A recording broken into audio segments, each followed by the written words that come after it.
कॉलेजकडे निघालेलं स्वप्न अर्ध्यातच संपलं.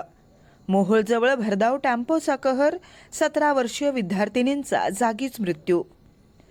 कॉलेजचं स्वप्न, विज्ञान शाखेतील शिक्षण आणि उज्ज्वल भविष्याची आशा उराशी बाळगून घराबाहेर पडलेल्या 2 विद्यार्थिनींवर काळानं अचानक झडप घातली.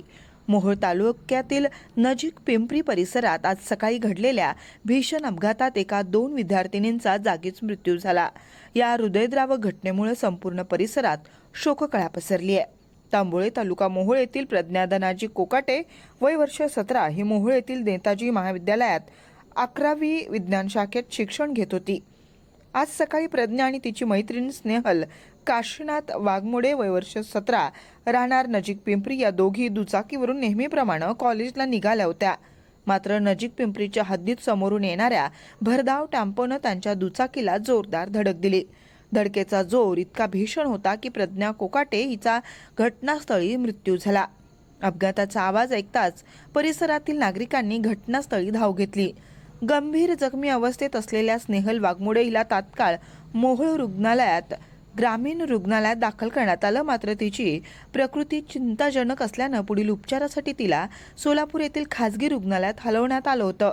उपचारादरम्यान स्नेहलीचा मृत्यू झाला. स्नेहली कन्या प्रशाला कनिष्ठ महाविद्यालय मोहोळ येथे 11वी विज्ञान शाखेत शिक्षण घेत होती. घटनेची माहिती मिळताच मोहोळ पोलीस ठाण्याचे अधिकारी घटनास्थळी दाखल झाले. पोलिसांनी अपघातास कारणीभूत ठरलेला टेम्पो व त्याचा चालक ताब्यात घेतला असून त्याच्याविरुद्ध गुन्हा दाखल करण्याची प्रक्रिया सुरू आहे.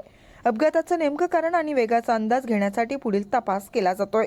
2 उमद्या होतकरू विद्यार्थिनींचा असा अचानक आणि दुर्दैवी अंत झाल्यानं तांबोळे नजीक पिंपरी व मोहोळ परिसरात हळहळ व्यक्त केली जाते. शाळा महाविद्यालयीन विद्यार्थिनींच्या सुरक्षतेचा प्रश्न पुन्हा एकदा ऐरणीवर आला असून भरधाव वाहतुकीवर नियंत्रण ठेवण्याची मागणी नागरिकांकडून होत आहे.